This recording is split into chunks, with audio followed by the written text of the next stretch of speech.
Assalamualaikum warahmatullahi wabarakatuh.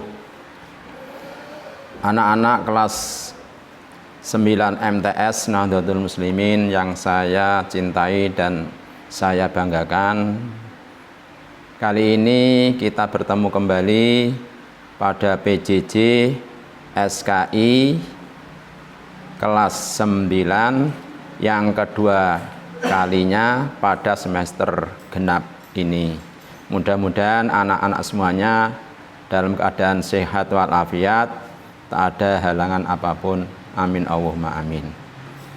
Mari kita anak-anak, materi pelajaran SK ini kita awali dengan bacaan Bismillahirrahmanirrahim.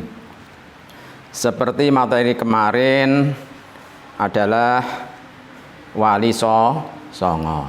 Sudahkah kalian hafal nama-nama wali songo?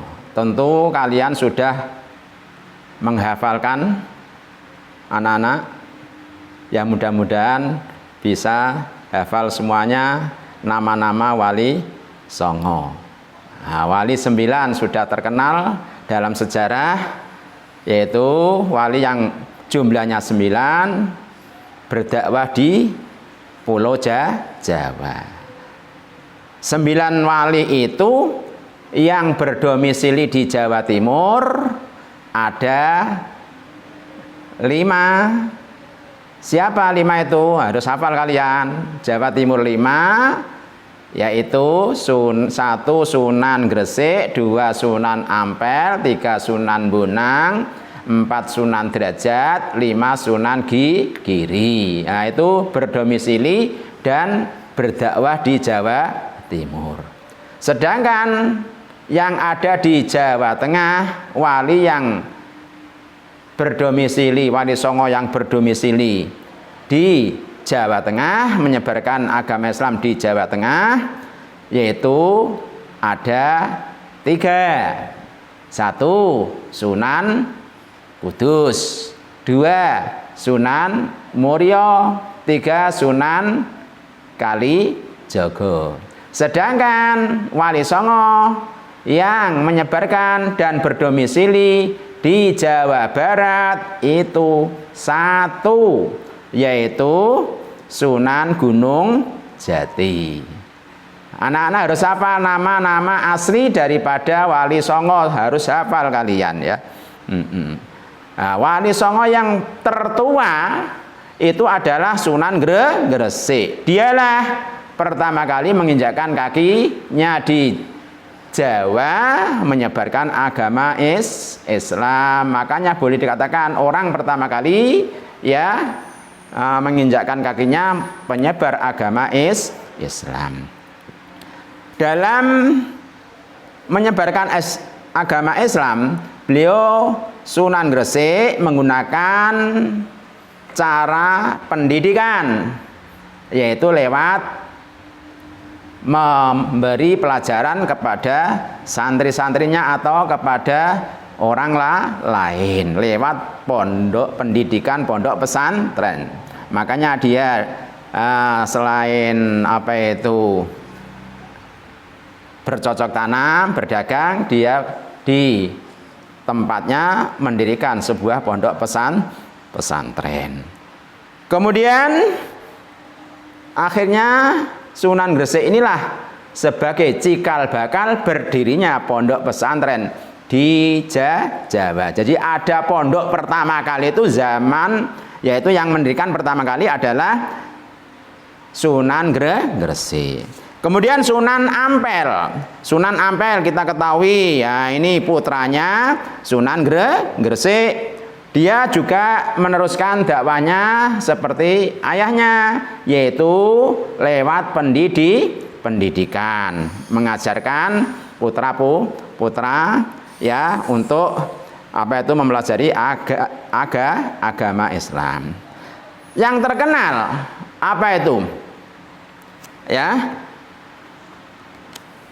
Yang terkenal Sunan Ampel, yaitu wejangannya itu loh yang terkenal yaitu dengan terkenal molimo. Ya, molimo harus meninggalkan perkara 5 karena perkara 5 inilah larangan agama. Betul, bagus itu molimo moh.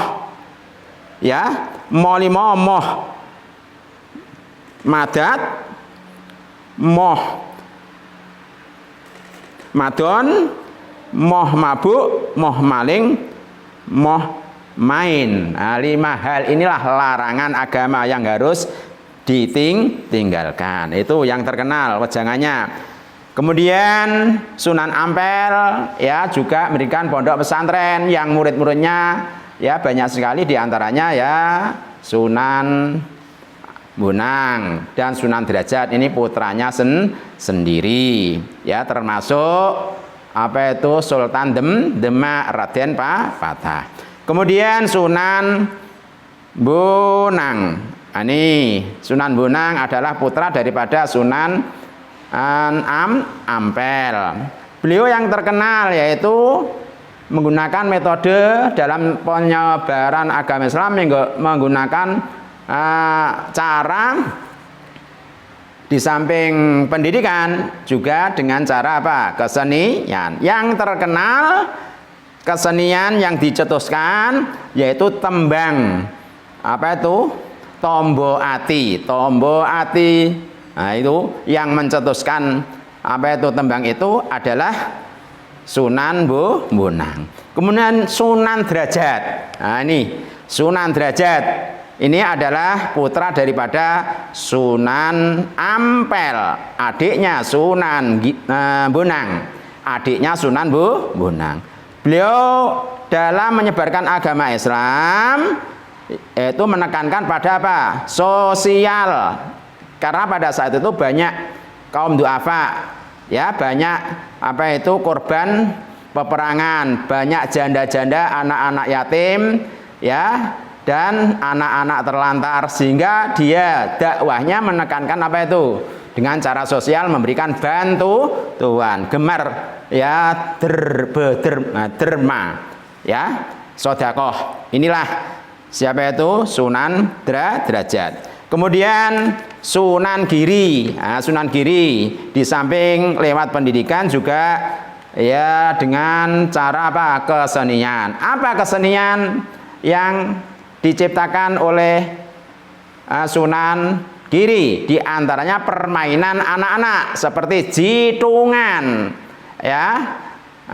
Kemudian tembang cublek suung, ya. Jadi itu antara lain ya karya-karya daripada Sunan Giri. Kemudian Sunan Kudus, yaitu Sunan Wali, salah satu wali songo yang berdomisili di Kudus. Beliau di samping ya mengajar juga apa itu ya dengan menggunakan metode kesenian, di antaranya kesenian Mas Kumambang, Mijil dan lain-lain. Itulah apa itu kesenian yang diciptakan oleh Sunan Kudus. Sehingga Sunan Kudus ini juga ikut serta dalam apa itu peran di kerajaan Demak. Jadi itu di samping itu Sunan Kudus adalah ahli ilmu agama, ya, sehingga disebut waliul ilmi. Nah, ini. Kemudian Sunan Muria. Nah, ini sikap kesederhanaan Sunan Muria. Inilah yang lakukan oleh beliau. Dia mengajarkan murid-muridnya hidup sederhana, sehingga dia sampai tempatnya ada di pucuk gunung. Ini menunjukkan dia kesederhanaan, tidak suka pada kemewahan duniawi. Kemudian yang terakhir Sunan masih ada Sunan Kalijogo. Nah, ini Sunan Kalijogo ini terkenal dengan metodenya menggunakan kesenian. Nah, metode kesenian inilah yang terkenal dalam menyebarkan agama Islam, yaitu lewat wayang, kesenian wayang kulit. Sehingga wayang kulit inilah yang digunakan oleh Sunan Kalijaga dalam berdakwah. Kemudian yang terakhir yaitu Sunan Gunung Jati. Ini satu-satunya Wali Songo yang berdomisili di Jawa Barat, ya, dan menyebarkan agama Islam di Jawa Barat. Termasuk ini jasanya, ya, Sunan Gunung Jati bisa merebut wilayah Jakarta, ya, dari penjajahan Portugis. Ya, ini berkat jasanya Sunan Gunung Jati. Berikutnya materi adalah, ya, tokoh-tokoh Islam di Indonesia. Bisa dibuka halaman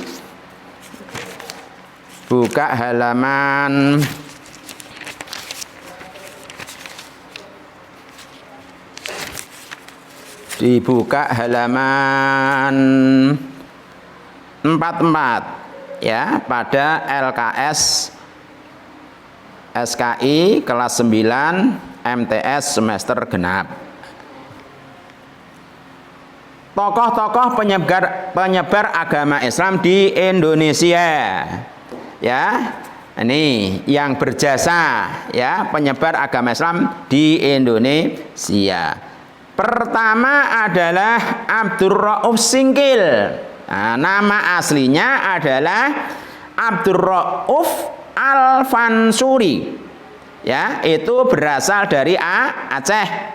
Tokoh, ya, penyebar agama Islam yang berasal dari Singkil. Singkil itu di Aceh, ya. Nama aslinya Abdurrauf Al-Fansuri.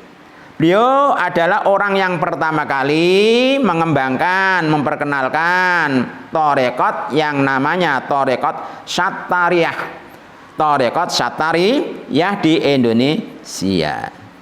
Ya, karya-karya beliau terdiri dari apa? Berbagai bidang ilmu, antara lain ilmu tafsir, ilmu hadis, ilmu fikih, dan ilmu tasawuf. Kitab tafsir pertama yang ada di Indonesia adalah kitab tafsir buah karyanya Abdurrauf.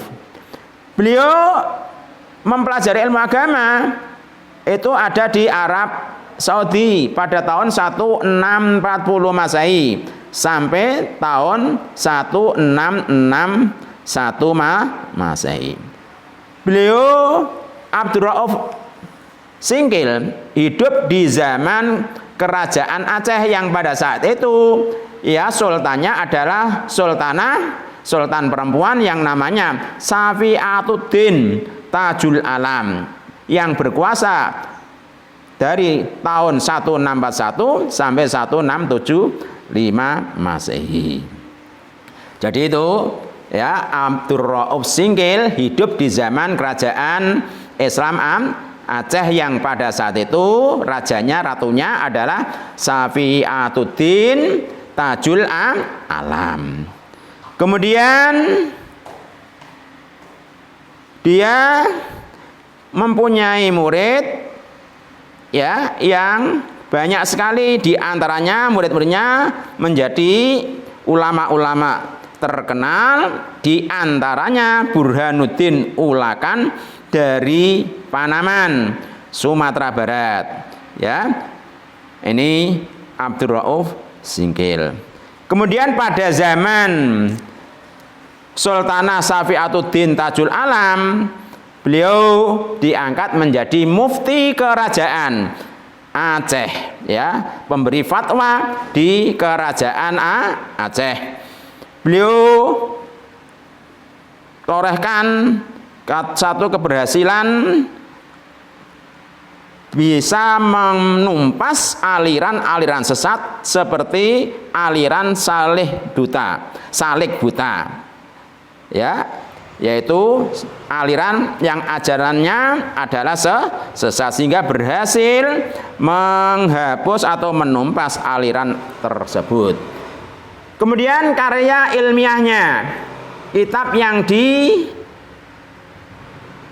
dihasilkan karya beliau diantaranya Tarjumanul Mustafid. Nah, itu bahasa Arab. Terjemahan pemberi faedah. Di samping itu juga tafsirnya, nah ini yang terkenal, Ma'rifatut Tullab fi Tahsilil Ma'rifatil Ahkam Asyariyah. Ya, ini tafsir karya daripada Abdul Rauf Singkil. Kemudian akhirnya dia meninggal dunia, wafat, ya, yaitu di tanah Singkil, ya, yaitu meninggal di desa Kuala, sehingga akhirnya dia mendapat sebutan Syekh Kuala. Jadi nama lain daripada Abdul Rauf Singkil yaitu Syekh Kuala, sehingga nama ini diabadikan dalam nama sebuah perguruan tinggi di Aceh. Sana ada perguruan tinggi namanya Universitas Syekh Kuala, yang dulunya asalnya IAIN Syekh Kuala, akhirnya melebur menjadi apa? Universitas Syekh Kuala. Itulah ya Abdul Rauf Singkil. Kemudian kelanjutannya adalah Imam Nawawi Al-Bantani, yaitu Imam Nawawi Banten. Ini berasal dari Banten, Jawa Barat. Siapa Imam Nawawi Banten itu? Imam Nawawi Banten nama lengkapnya adalah Nawawi bin Umar bin Arabi. Dia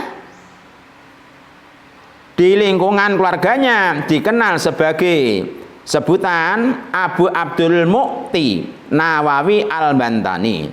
Lahir di Banten pada tahun 1813 Masehi, kemudian meninggal tahun 1897. Asli dari Indonesia, asli dari Banten. Makam Imam Nawawi wafatnya ada di Mekah, yaitu dimakamkan di pemakaman Ma'la, berdekatan dengan makam istri Rasulullah, yaitu Siti Khadijah, di makam Ma'la. Imam Nawawi ini adalah keturunan dari kerajaan Banten, masih keturunan dari Sultan Hasanuddin, putra daripada Sunan Gunung Jati. Ya, masih ada silsilahnya pada kerajaan Banten Sultan Hasanuddin. Ketika usia 18, beliau sudah hafal Al-Qur'an. Ya, telah hafal Al-Qur'an, ya. Ia menguasai berbagai ilmu agama, ya, termasuk ilmu tauhid, ilmu fikih, ilmu tafsir, akhlak, tarikh, dan bahasa Arab. Dalam bidang ilmu kalam dan fikih, pendapat-pendapatnya lebih bercorak pada ahli sunnah wal jamaah. Imam Nawawi Banten ini salah satu ulama yang terkenal, ya, dan menjadi kebanggaan di kalangan umat Islam Asia Tenggara karena ya karya-karyanya sangat banyak. Dikenal sebagai salah satu ulama besar di kalangan umat Islam internasional. Pernah menjabat sebagai imam besar di Masjidil Haram. Nah, karena ya dia hidupnya banyak ya di Mekah. Kemudian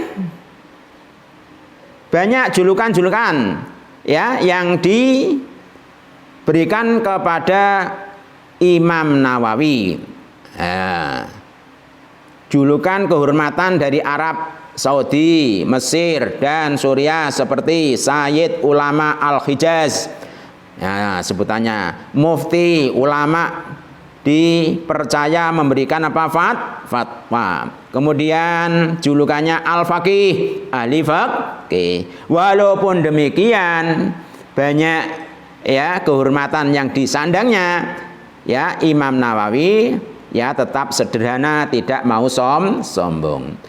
Pada usia 15 tahun beliau melaksanakan ibadah haji ke Mekkah sampai tinggal di Mekkah lebih dari 3 tahun untuk belajar di sana, memperdalam ilmu-ilmu agama dari berbagai guru di sana, baik di Mekkah maupun di Madinah. 3 tahun belajar di Mekkah.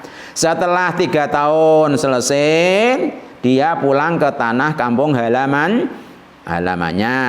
Nah, itu ya, Imam Nawawi mengajar di pondok pesantren peninggalan ayahnya di Banten. Namun karena situasi dan kondisi politik pada saat itu yang tidak menguntungkan, ia memilih kembali ke Mekkah sampai akhirnya wafat di sana ya, anak-anak, di Mekkah ya. Ya, dimakamkan di sebelahnya ya makam istri Rasulullah. Ya, ini banyak guru-gurunya ya, diantaranya I Muhammad Khatib dari Sambas, Syekh Yusuf Sumulaweni, Syekh Abdul Hamid Dagastari, dan Syekh Abdul Wani dari Nusa Tenggara. Itu guru-gurunya. Di antaranya murid-muridnya termasuk Kiai Haji Khalil Bangkalan Madura, Kiai Haji Asy'ari bapaknya Kiai Haji Hasyim Asy'ari, kemudian termasuk Kiai Haji Hasyim Asy'ari juga pernah menjadi muridnya ya Imam Nawawi Banten. Demikianlah anak-anak ya materi SKI ya. Kami cukupkan sekian, mudah-mudahan ada berkah dan manfaatnya.